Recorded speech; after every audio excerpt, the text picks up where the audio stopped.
Ayo Tin, Natin genti. Ya. Ki sinden sing berbobot no. Ya. Monggo. Ayo jumeneng lah. Nah, ayo. Sinden ki nek lagi wis nyandang Jawa iki arurane keluar no. Iya. Nek kowe nyawang biasa, Sinten to? Hah? Sinten? Ayu kok dudu kowe. Oh, Ayu. Nek kowe tetep apik nek kowe iki ayu kok ya iya. Sapa sing nyawang kowe ora ayu wis mripate rusak. Anjen yo ayu tenan kok no, awake gedhe lemu. Iya. Dan luar biasa. Pak dengaren iki. Apa? Pak dengaren. Ya ora dengaren wong ya kowe iki nyatane ayu tenan kok. Iya. Nganti dadi golekan. Ana lho sing nganti penonton nganti tau ana sing klumah mergo muruh Tatin kuwi. Iya. Tatin kuwi. Awake jan iso singsen wah globyak. Saking ngefene ya Mak, saking ngefene. Iya. Ya merung tau oleh preman wae. Oh. Sura kalap. Ha iya. Ana sing seneng banget kuwi. Sapa? Niki sapa jenenge? Pak Ijo apa sapa kuwi? Pak Ijo apa Mas Putut? Lah nggih.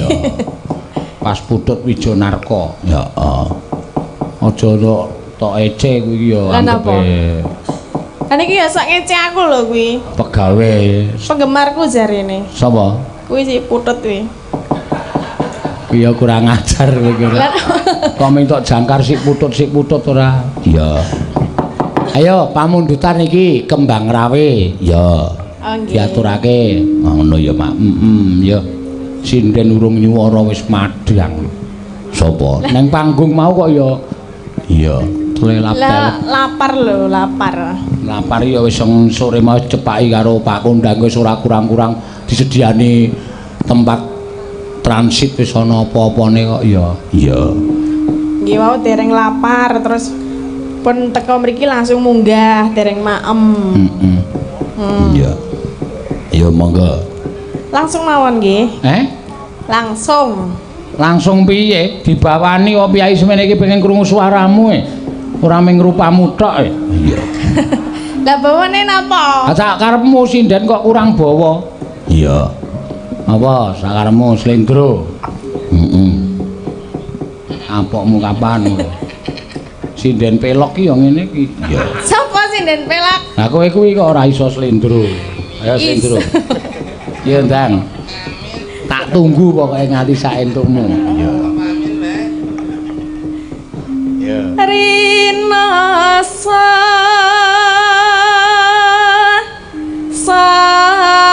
sayang ngalilo.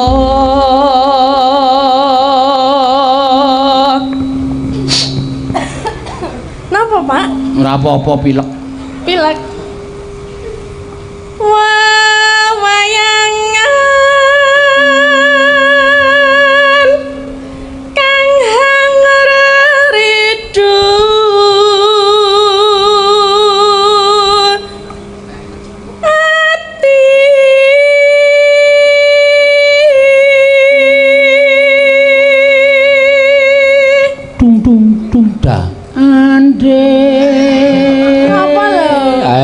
Kaya lagu arep gayeng arep seneng kok malah sedih ra jamak-jamak. Niki karyane Bu Kesi. Siapa? Kesi.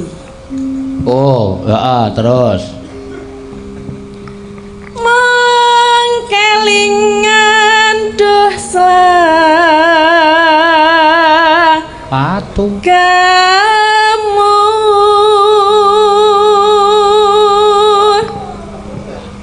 atik tan kuwawa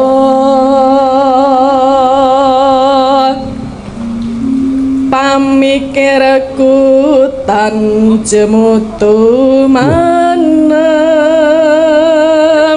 tan jemutu kalbu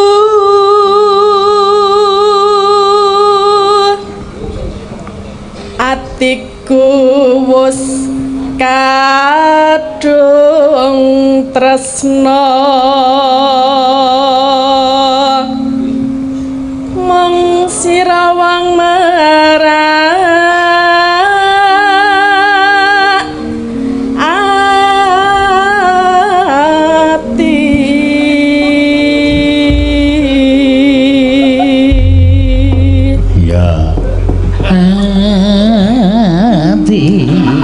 Ngapa lho senane ngece lho. Sing ngece iki sapa? Jenengan kuwi. Lah ya mulane iku suarane didandani ora. Nek dandani piye cenglet? Dikentengke di betel telake kuwi. Nah, suarane kok menggok dhewe bareng ora kerasa. Ya kuwi senengane ngono. Ngapa? Ya ora apa-apa nek menggok aku ya sok menggok. Jangan orang ming suara deh. Apa? Ya sak. Ya. Ya piye? Teruske kok. Sak kelakuane diteruske ra? Ayo, teruske. Iki wis rampung. Hah? Ra krasa. Sone iki nek wis rampung rak ya omong sih. Lah kena wis ora meneng wae. Sone iki nek wis rampung muni wis ngono. Iya. Ora kok ming glenes wae. Ya ora. Ya. Mangga. Ya. Anu wae, ora usah digedruke cahe ra iso joget wis. Iya. Iki cah ketoke awake lus ning ra iso joget. Joget mung kaya mentok mlaku wae. Aja ngece, sesuk aku arep sinau joget. Ngono kuwi dadi dinggo ngoyak popularitas kuwi kudu sinau. Iya. Senam aerobik. Iya. Hah? Senam aerobik. Ben ngapa? Ayo main luas. Masa? Yuk. Plek. Piye apa mau? Suarane piye? Sepatu tiba ning lantai iki lho. Piye? Plek. Awak tak nek aerobik iki tangane ya ora ngene-ngene tok. Ayo, awak kowe iki tau njaluk kates aku tak kono pek siji wis suarane loro kok. Loh, gak iso. Ayo nyengket kates dul ngono iki. Bluplek. Lho, kok loro tin aku. Siji kok, Pak. Kok suarane loro dukon iki. Duplek ngono. Ya wis. Ayo, kembang rawe, rasa digedruke, apik wis delok ora. Ya, monggo, ayo.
saya suwe saben sejer nyekel tangane banjur ngomong aku tresno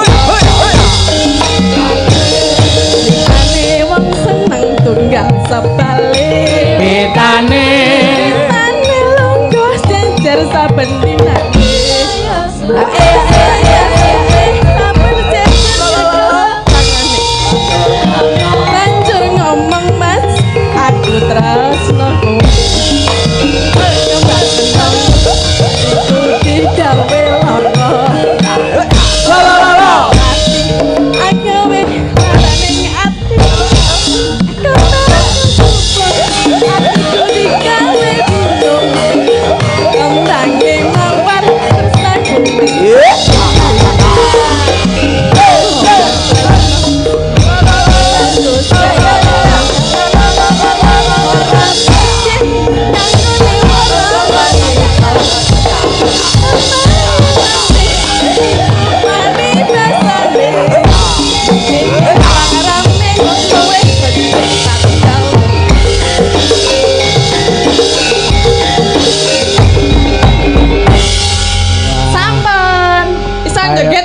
Isa ya kuwi sing marai saya gedhe.